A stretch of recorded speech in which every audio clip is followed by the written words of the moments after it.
ڕووداوەکان هەفتانە لەسەر ڕوودا و پێشاتەکان گفتوگۆ دەکات.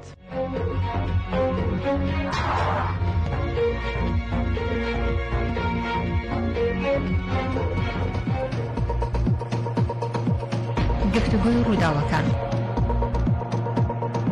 گفتگوی ڕووداوەکان بەرنامەیەکی سیاسیە هەموو ڕۆژانێکی چوارشەممە کاتژمێر 12 نیوەڕۆ پێشکەش دەکرێت. گفتگوی ڕووداوەکان هەفتانە ڕوودا و پێشهاتەکان گفتگۆ دەکات.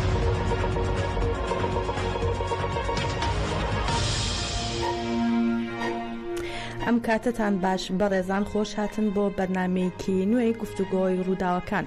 بە یارمەتی ئەوکارانم بەرنامەی ئەم هەفتەتان پێشکەش دەکەین، لەگەڵمان بن.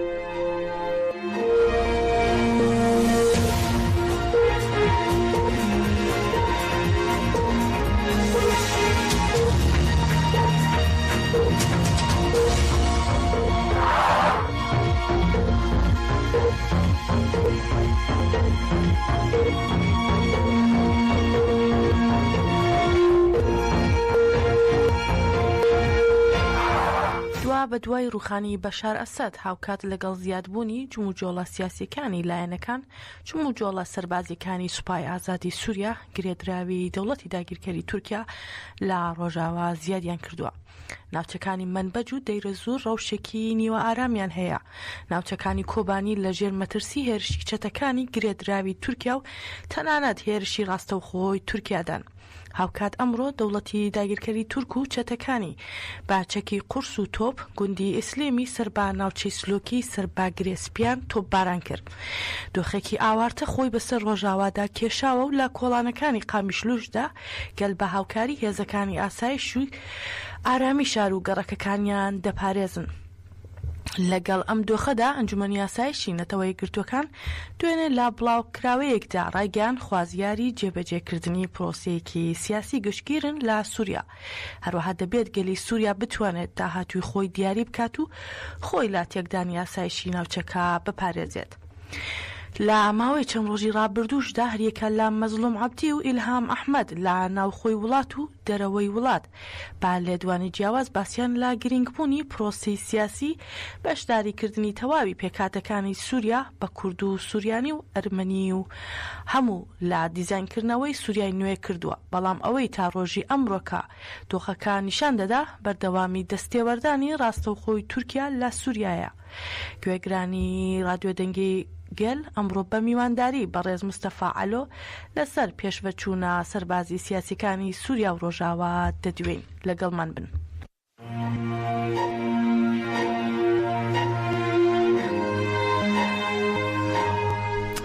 بەڕێزان هەروەک دەزانن پێشهاتە سیاسی سەربازیەکان بە خێرایی لە سووریا و ڕۆژاوا ڕوودەدەن و لەسەر ئەم تەوەرە ئەمڕۆ لەگەڵ ڕۆژنامەوان مستەفا عەلۆ لە ڕۆژاوا گفتوگۆ دەکەین. بەڕێزیان لەسەر هێڵی تەلەفۆن لەگەڵمان دەبن. بەڕێز مستەفا ئەم کاتت باش؟ دەم باش. سەرەتا دەمەوێت چەند پرسیارێکتان لێ بکەم سەبارەت بە پێشهاتە سەربازیەکانی هەفتەی ڕابردوو و دواتر پێشهاتە سیاسیەکان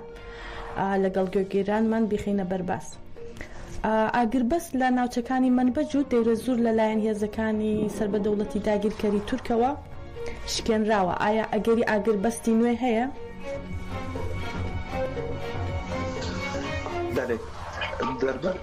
دەربەر ڕەوشێ سووریا گشتیدا یعنی پشتی هەلوەشاندنا ڕێژیما ئەسەد سووریادا gelekî pêşketin çêbûn hûn ji dizanin şopînin heyet Tehrir Şam ya ku berê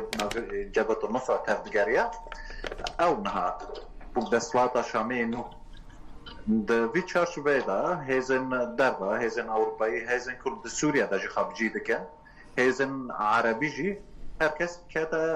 pozisyon bike ku nêzîkatiya xwe nû li hember rewşa heyê Sûriyê de rewşa de facto derketî piştî hêlweşandina rejîma Esed diyar bike. Vî çarçoveyê de di vî çend rojê dawî de trafîkekî diplomasî pir mezin hebû. Hem şandeyên Matewên Yekbûyî Geir Pedersen hem raydarên faşîstê dewleta Tirk hatine serdana Şamê kirin û gelek وقال لك شاندا وقال لك داخياني جي دركاتن في چارچوبه ده روشا يكونها لسوريا هي اساسا بادر دكابا اورته د سوري ده پشتی پیواژویا نو نیزکاتی و چبه انا کی مترسی داره نیزکاتین هیچ در بعد این زمان محمد جولانی آنگو کنها ناوی احمد شرخه در ناسین هیئت تحریر شام جدر بای وی روی کجدر و نشان داده وکو کوهنه که هزار نرمه دموکرات خان نشان داده لی هر کس جی نها وی شوازی نزد به امریکا جی وهای آلمانیا جی وهای هیزن اروپا جی وهاد بیشن ام گوتنا باور ناکن ام لبنده لسر عرضه لسر پراتیک دا چه بیکرن هنا نیزکاتیه که وها بیشم هنه کی بالدار هیا و دالین هیزن در بادا فقط دهندر داشی هر چقدر سایت تحریر شام خازه وکو دیمانه که خاشک پیشکشی در بکه به خطاب رای گشتی بکه به خطاب هیزن نابنتوی بکه فقط تایبت دخط لاطقی دا برآوه تارتوس جیین لپارزگهن کو پیکاته علویت ده هیا وکو حب پەیوەندیەکەمان پێم وابێ بچراوە هاوکارانی تەکنیک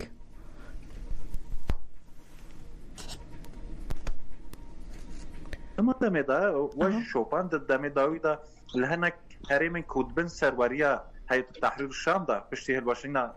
ڕژیما ئەسەد هەنێک جیادا کەسن جلێ لەشگەری یا باڵێ داعشی تەف دگەرن هەنێک کەسن بیانی نای سووری دشامێدا تەفگەر دکەن ڕەوشە کو پشتی هلوشینا رژیم اسد درکتی هنه که اوه یعنی هر کس به مترسی به چاوه که بگومان دنره کاوه چاوه خویاد که اش در باده هنه زور هنه جوالی ولات عربی دوشی جوینا کنسای اولهی نتاون یک بوی دابو گر پیدرسون بربر روش سوری دا واگوت شر د سوری دهین بداوی نبیه د نیزکاتی در و داخلی کش در و درد کردن هر کس بحث حکومت که گرکه که همی پیکاته سوری بگره نافه لی ده مینک بیجن بردف که هیئت تحریر شام تلویزیون که عربی را وید بیجن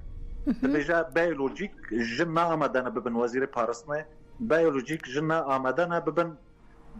دوزگر یعنی خباتن دادواری بکن کسین که به کسین وی داخلی وساددن به وی شوازی نزدبن و سوریا بکجان عالی بن هینا ندیاره اجبر گود روجلاتا ناوین 10 ساله داوی دا میناک نوسه بو مثلا د مصر داجی داربت چی بو المرسی خوان بونا دسلا لی نما نکن سرپیاد مانل تونسه جی پشتی بویارن تونسه قومین 2011 دا الغنوشی و تفگر اخوان مسلمین هات سر بسلات لدیسا جی او نم باشە بەو شێوەیە کە ئێوە باسی دەکەن ئەگەری شەڕێکی شەڕ زیاتر هەیە تا ئاگربەست بە پێی ئێوە وایە بە ڕوانینی ئێوە ئەگەر من تام پرسیوە فێم نەکرد فقط ئەگەر من بەحسە ئەوشە ئاگربەست بکەن بەڵێ دەڵێن بەو دۆخی کە ئێوە ئێستا باسی لێ دەکەن ئەگەری شەڕ زیاتر لە ئارادایە لە سووریا تا ئاگربەستێکی نوێ بله اگر که دسا بیجم من تام پرس تی نگیشتم از درباره آگربست بیجم آگاهیم دکارم باره پار واکن وانا حتی نه دو داخلی وزارت درباره امریکا جه بود گفت آگربست حتی دوی هفته نوبر قصده و ترکیه وی دوام بکن راسته فقط حتی نه درباره داخلی کج عالی امریکا وزارت درباره امریکا درکتی داخلی که قصد نه حتی دایم ولو سر عده دو حتی ساعت در دور نیوی شبه إيرشن شتايا ودولة شتاين دولة ترك بخال لسر علي قرق وزاقل سر علي بندا وتشنه بيك هاتم ام قاسي آگاهی کش کوبان دگرن حوال مای روزنامه‌وان یا گل کوبان جد مینن تایبت خطا جراب لو سدا یا دکتر روز آوای کانتونا کوبانه نابر جراب لو سه روز آوای کوبانه علی شیخلر دا چما فرات در باز به دوی عالی دا حتی نهاد تقویه دولت ترک لودره هم هز هم لشگر هم چتای خواه و هر وها هم چکی خواه لودره زیده دکه دشتی داخلی کج عالی ترکی و درد کبن خویا دیگه هنکیل دژی اراده نفنتوی اجبر داخل کنسای اولهی یاگو ده جویات دربار روش سوری دا بحث باید کرد دگوتن گره که آگر بسته که بعد گیر پیدرسون دگوت باید دگوت گره که سوری روشه که شر جاره کدن در نکرد تایبت بحث باکو روجلات سوریه دکر یاگو ناخذ هر چقدر بحث آگر بسته پی بکرن هزا کو ناخذ سوری در نها آرامی چه ببه دخازج روشه شر دوام بکن روشه تبلهوی دوام بکن و دناو وی روشه دا سود ورگره سیاست خواه پیبینه پیلان خواه سر سوریه فرض بکن دولت ترکا فاشیست حتی نها هر چقدر هنه که بحث آگر بسته بکرن فقط تبگر ترکیه داخلینش دولت فاشیست درد کردن تبگر وانا سر عرضه تبگر چتای وانا تبگر ارتش داگر کریه ترک سر عرضه پرز بزعلالی ده خویا کرن کونیت که دولت ترک آگر بست قبول بکتنه هری داوید داخلینی رزدار مظلوم عبدی در کرد باشە بەڕێز مستەفا لە پێشدا دەچینە سەر کۆبانی هەواڵی ناخۆش و پڵ لە دڵڕاوکێ لە کۆبانیەوە دەبیسرێن دۆخی ئەم دوایە کۆبانی و ئەگەر هێرشی دەوڵەتی تورک و گروپا سەربەخۆکان بۆ سەر ئەم ناوچەیە چۆن هەڵدەسەنگێنن دواتر دەچینە سەر پەیامەکانی بەڕێز مەزلوم عەبدی. بله بریا برنامه و دساته و دانستانه ما به حوالین مای روزنامه کوبان رجعبم ماجی مرافق دکر راش زیر روش کوبان چیه اجدار وی آگاهی موارد پار بکری دهندر باجر دا گندوارن کوبان دا تفگر یعنی تفگر هی دچه آسه دا وی درباره دا دکان وانا بیشم یعنی خلق کوبان تایبت اصاره بلکه هنک دزگاه شر تایبت یه دشمن دخازون باندور بکن همه به وی شوازه ام هاتن ام تین ام داگر بکن به وی شوازه دخازون هنک لسر گل ما لباکور روجلات سوری لسر گل کوبان تایبت باندور نینی بکن ترسه آوا بکن پانیک آوا بکن فقط روشا الكوبان هي هالوسا خلقي الكوبان أوى يعني أجر كوير شوارع عمي برخابدن هركس نهاد كوبان داد باكور روجلات سوريا دا دوی باوری ده هر کس هینا برحی بر خدا نکوبانی 2014 وی رحی تاب دگرن هر کس بوی بر پسرتی تاب دگره یعنی هلوستا گل کوبانی و گل باکور روجلات سوریا جبر مسئله تانی کوبانی نینه او کود دراوشه که ایریشه که برفره یه دولت ترک سر کوبانی دواره و هر کس ده پوزیشن بر خدا نده در روشا شر گل شورشگری دابه د کوبان دا روشا هی هلوسته هی الهمبر ایریش و گفن دولت ترک او ڕاستە لە چەند ڕۆژی ڕابردوو چەتەکانی تورکیا چەندین جار هێرشیان کردوتە سەر بەندای تشرین هەروەک پێشتریش خۆتان ئاماژەتان پێدا بەڵام هەرجار هێرشەکانیان بە وەڵامدانەوەی هێزەکانی سووریای دموکراتی قەسەدە ڕووبەڕوو بۆتەوە دوا پێشاتە سەربازیەکانی ئەو بەرەیە لە شەڕ دەتوانن بۆمان باس بکەن چۆنیە بینن چۆنی هەڵدەسەنگێنن. بله من دەستپێکی ژوەرە گوت ڕاستە شبیه چونه جیبنه حتی نه ساعت 12 تا برای داخلی وزارت درباره امریکا در که به بحث آگربست بکرن دولت ترک و چتنوی ایرش کرن نه روشا بنده ویجی بنده تماما کار نکه یعنی نه گل کوبانه باجار و 306 گون به جیران کهربای هی کل کوبانه اساسا سر جنراتور سر موتور کهربایی یعنی را پوزیشن سر عالی تکنیکی دا وایا یعنی لی هر چقدر دیسا بیشم بحث آگربست بکرن داخلی که قصد دوی عالی دا پشتی داخلی وزارت درباره امریکا در نکرد و نه تأکید کرد نه تایید کرد نه ویا رد کرد لی روشل سر عرضه هایی دیاره دولت ترک فاشیست یعنی آمده کاری ایریشه که برفره دکه نه تنش بو کوبانش بو گشتی باکور روجلات سوریش بر وقت ما دست بکیجی آنی زمان دولت ترک وی پوزیشن دا تبگر میجیل دولت ترک هی تبگر دولت ترک گروی منطقه د سوریه دا روشه که نو درکت د سوریه دا ممکن اتفاق نو چه به دستوره که نوی به آوا کرن پیواجوه که دنکی های اوی در بس به گره که ریوه بریا خاصر به تایبت گل کردنا و وی پیواجوه نو د سوریه که نو دا نبه جبر ویجی نه تنیل کوبانه ویل هر داره ایرشن دولت ترکش خواه دوام دکر و احتمال ایرشن دیتر ایرشن برفرهتر هر تم هیا لید ده همان وقت داجی خلق باکو روجلات سوریه ریوبریا سیاسی ریوبریا لشگری خباتن دیپلماسی جدا کل پیشیا وی ایرش جبه گرتن خباتا کی پر عالی تکرن هم عالی سیاسی هم عالی دیپلماسی ده همان دمیدا قوت عسکری یعنی قصد یپجه اوجی دامد نوا آماده کاری کی پر مزندانش بو پاراستنا آخا باکو روجلات سوری هر وها گلج یعنی لهنا گندا لهنا جیا اف آماده کاری هنه یعنی حاضرتی گلجی هنه نه تنه اف حاضرتین پاراستنه تنه دالی قصد یپجه دانایی کرن دالی گل دا جب وی شوازه خباتک تکرن زۆر باشە ڕۆینا سەر لایەنێکی تری شەڕەکە تا ئێستا ئەحمەد شەرح هەمان جۆلانی هەوڵی داوە لە میدیاکان ڕوخسارێکی نەرمونیان لە خۆی نیشان بدا تا چەند ئەم وێنە میدیایە لەگەڵ ساڵانی پێشوویدا وەک ئەندامێکی ئەلقاعیدە و جبهەت النسرە و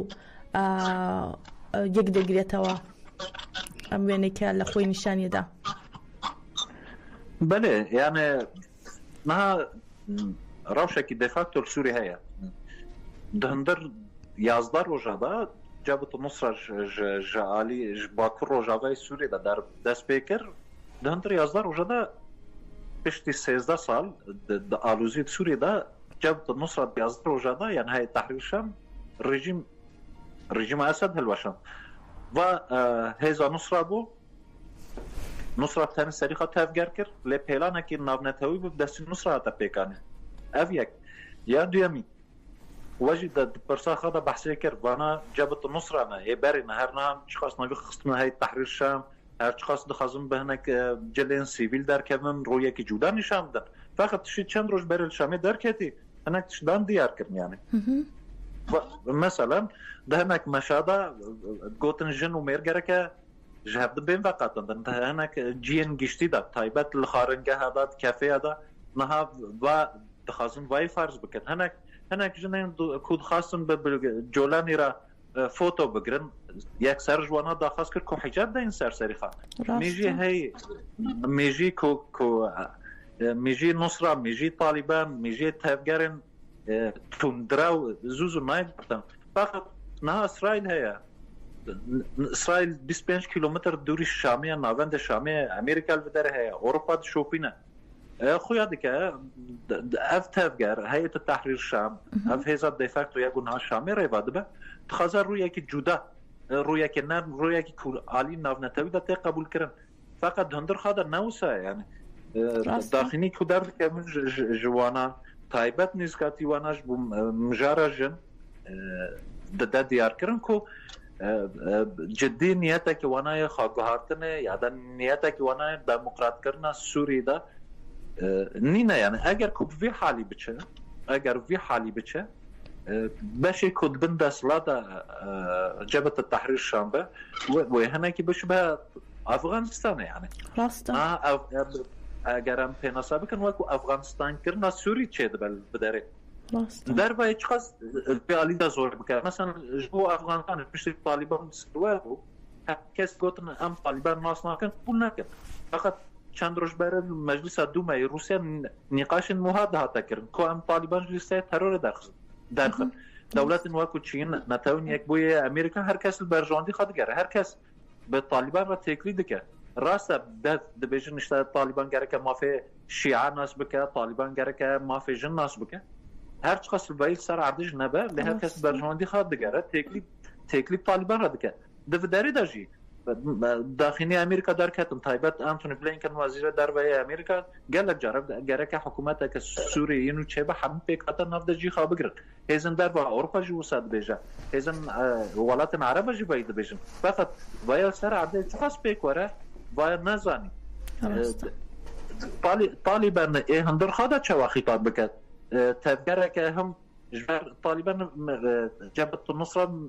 وایج بر چهار در بس که هر خطابه که نرمش در بده نشان ده هندر وی حاضنه وی یا تندره و یا قبول نکه راسته هناك وانا جد نافخاضر ناكو كان مثلا چند روز بره هناك ديمان نوصل سر مديا ديجيتال هاتن پاروا کرد هناك کسی گند جنابا هيئة التحرير الشام جو امتين غزة هنا کسی که دشبرتی خال هم بر امریکا نشانده افنا یکسرش بر میکروفون گرتن و دور خستن نشتن بافه دمک حساب وانا هنا وای چاو به هینا باید بن چاباده هر کس دنره وکو پیواجوه که از بونش بو هیئت النصرة يعني جبهة التحرير الشام او قالوا راسخه بگهره لی فقط پیواجوه که حتی کتام سرور دبا خدا قبول کردن پشت جیوه گره عقل خواهی بره و هنجی گمانه ند سوری بخدا تایب بجالی خلق علوی خلق درزی خلق اسماعیلی خلق مرشدی قالك اولو نتاول بداره هنا درباره هيئة التحرير الشام ده بگمانه دم پیشا هيئة التحرير الشام هي كو اثبات بکر راسیجی نیت وید يعني حكمك كو قبول كرن السوري داش دربا داجي پیشکش بکه فقط اگر نبو ندوره داوی واناجی وکو مرسی با وکو غرنوشی با وکو حمید هفگرن اخوان المسلمین یاکو قاسم الولات العربة ببن دسلات يعني افجي هيا هناكتش البنده دمنا كو زيادتر زلال بم لين نشانه دست بك نا ارينينا جبو سوريا جبو كو سوریه پیواجویه که دستلات 54 ساله باس در باسی پیواجویه که دموکرات ببه نشانه این دست بیکن قط نهرینینه ڕاستە باشە دەچینە سەر پێشاتە سیاسیەکانی ئەم دواییە سەبارەت بەم پێشاتە سیاسیانە ئەمریکا و وڵاتانی دیکەی هاوپەیمانی دژە داعش چۆن لە دژی هێرشی گروپەکانی سەر بە تورکیا و هەڕەشەکانی دەوڵەتی تورک هەڵسوکەوت دەکەن بله تفجر داعش هي داخلين نتاون يك بوجي هابو كونسي اولهي جو جرك جارك دن داعش خاص سازناك جارك دن خارجيناك وهي ليه بشتي هلوشينا الرجيم اسد تند تشولا سوري دا تايبت تشولا حمص و تدمرد بخاطر دا قالك يرش داعش تشيبون دوي چند روجا دا نزي 8 يرش داعش تشيبون بدهان سيفيل عسكر جهاتن كشتن داعش وجد شوپینن ده داخلية فرماندارية گشتیه آسایش باکو رجلات سوریه بو لباجار رقه يعني لحاجزه کسرات گریدای باجار رقه هما دکار بیجم 10 کیلومتر دوری ناوند باجره ایرشک چه بود ده اندام آسایش شهیدکت ده اندام بریندار بود کسی که کو سیویل وداری بود دمه ایرش چه بود اوجی بریندار بود دمه داویدا گلک تفگرن شانه داعش چه بود داعش اوی بخوازش بی روشه هی سود ور بگره جوی والاتی هی سود ور بگره لی ام ویش بزن مثلا همین داعش نمه قالك اندام من هي التحرير الشام يقول ناس الشامي حكم دكه او جي بري اندام من داعش بو قال لك هسه يكون ها ضد السدي بازدا دا اخ سوري دا يقول بند داغركريه دوله ترك دا يقول نبي الجيش الوطني خاب هنا صدقه او جي بري اندام داعش بو حتى ضد سوريا دا اگر بسك تشينبه حتى ضد سوريا دا ريل بيشي ايرشن تركيا نايجرتن وداعش بأساسا هناك شياريا علي دربة دهاتني جهزن روجاوي دهاتني جبوم مجاري داعش دامن دا باید تفهم کرد هرکس باید زانه هزن درب باید باش زانه لنجی اکی که دولت فاشیست ترکیه با و داعش هبه یعنی حتی نها ده همبر داعش دا مترسين أوروبا هنا مترسين هندرجي هنا فقط تاكوشينا هزن نابنتاويل همبر داعش ندوی آسه که دهات خاصم نداسته 2014 ده وها بیجم کوالیسیونه که برفره به هزن قصد در الهمبر داعش شهر بکن دوی پوزیسیون در نینش بر اوجد زان مثلا دولت ترک ایرش من بجکر دولت ترک ایرش کوب بنی دکه دولت ترک گفه ایرش برفره دکه دیرازوری داشت تفگر داعش تایبت آلی کنها بن هی دستی های تحریر شام دا تفگر داعش چه بو مترسی و خطری داعش هنه نیز 5000 داعشی دنو زندان دان الباکور رجلات سوریه ریوبریا خسر باکور رجلات سوریه ما سازین حقوقی سازین انسانی باکور رجلات سوریه وانش مترسی خان نظام رضا الهام احمد چند روز بعد پیام خواهش بود دونالد ترامپ را ویاج آنی ازمان فقط وینیزکتی دم پیش داد چه به هینا ندیارد داخلی ترامپ ده دا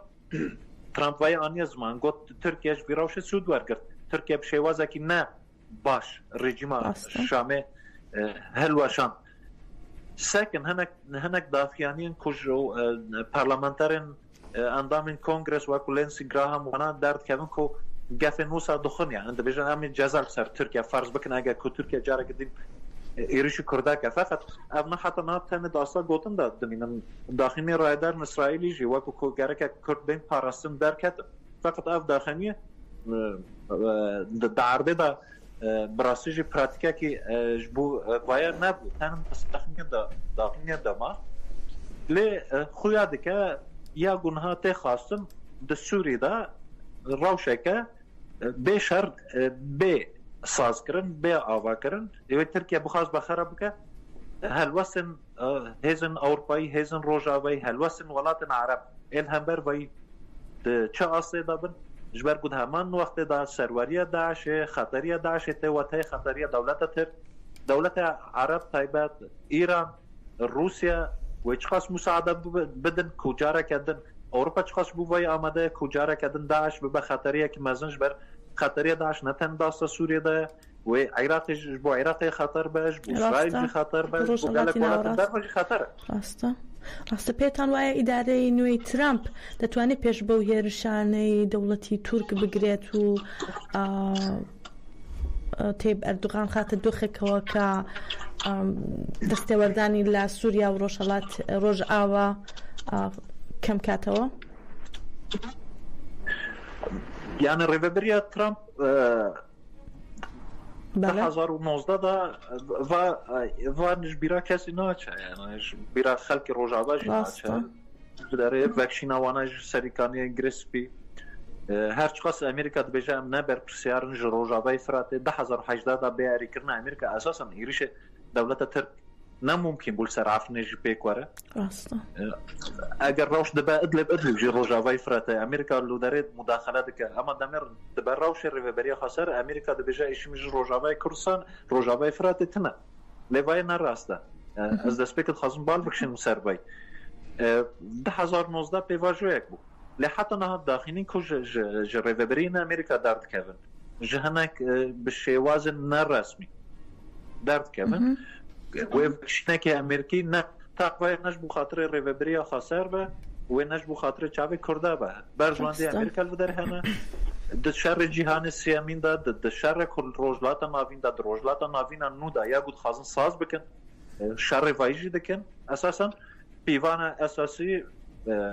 ارمانج اساسي يا في شر و استراتيجيه امريكيه اساس د في شر دا او كو اسرائيل بپاراسن رويل امريكا الودر اساسا جبو ایران برفرهنا به حمله دجی ایرانی جبو روی امریکا الودره جبو مداخله شورش امریکا الودره هر چقدر امریکا وکو جدر بعد خازن هناك وکو کوپر شیرینن و خاد خازن جبو گله روجاوا جبو گله کرد خابدن قبول کردن وکو کوشتا آلیکاریا کرده دکن پارزمان کردن فقط امجبیر نکن داخلی 2019 ترامپ دایی 2019 ترامپ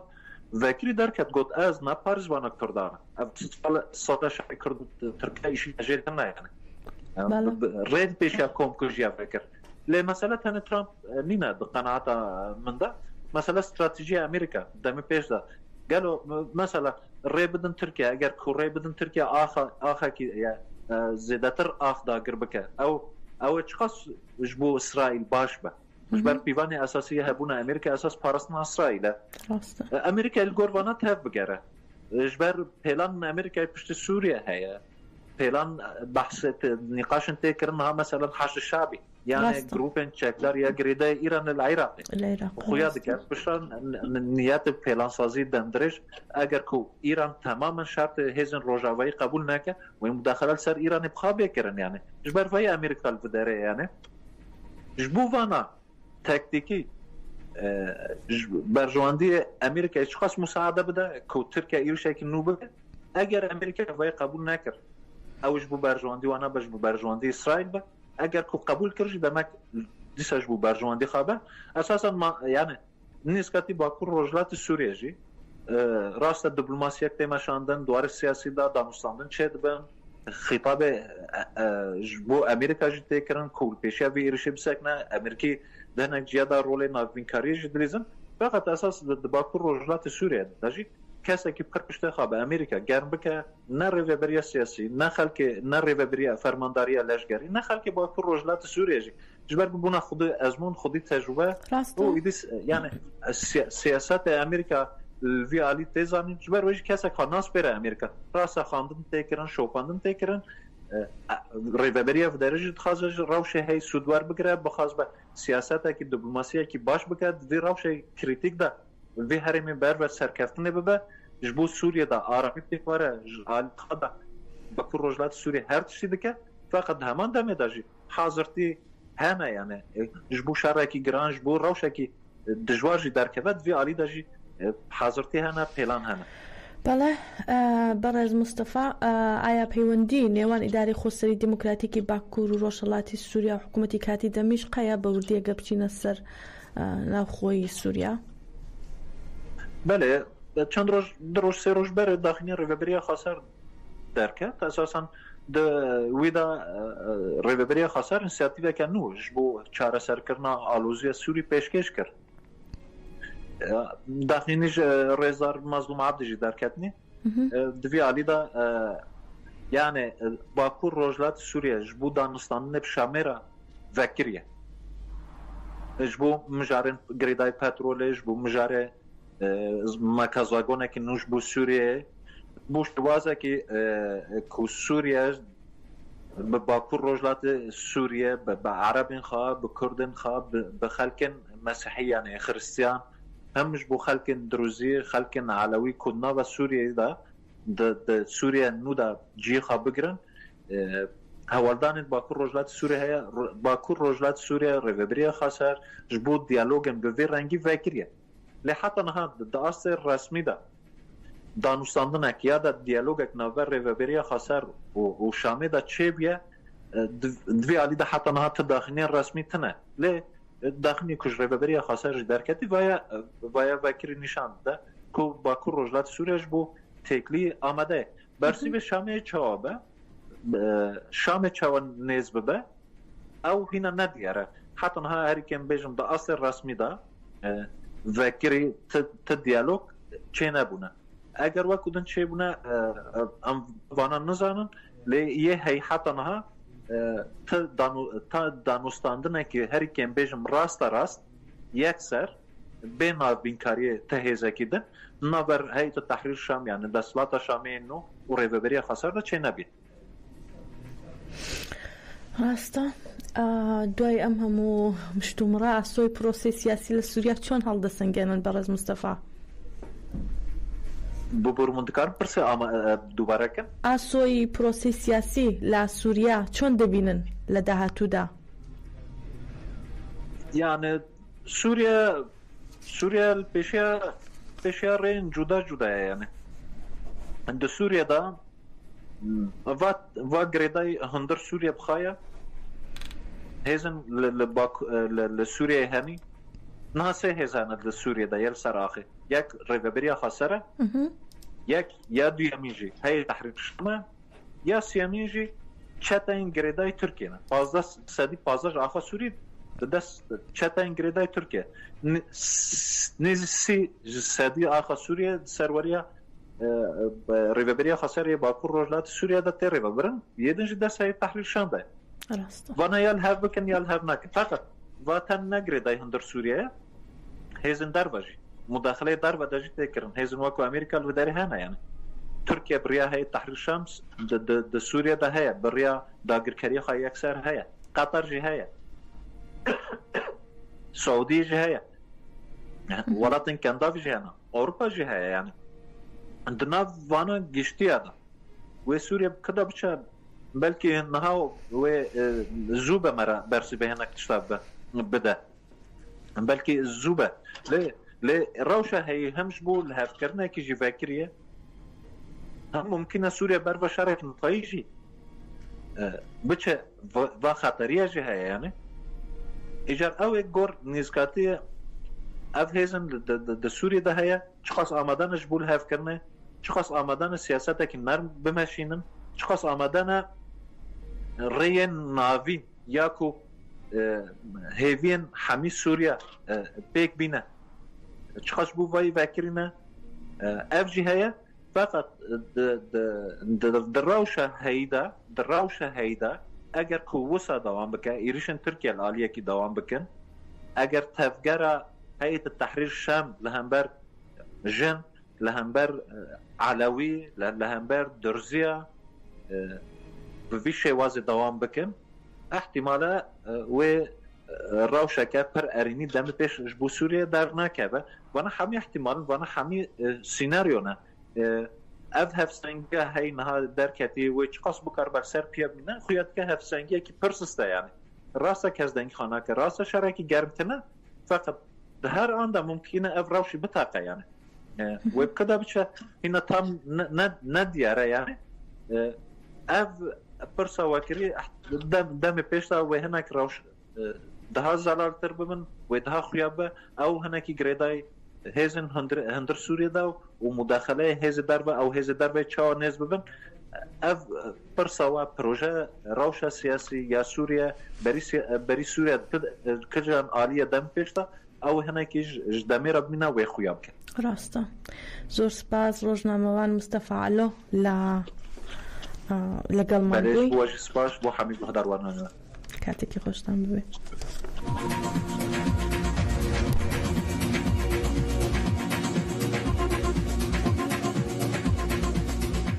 پارێزان گەیشتینە کۆتایی بەرنامەی ئەم هەفتەی گفتوگۆی ڕووداوەکان تا بەرنامەیەکی تر بمێنن لە خێر و خۆشیدا.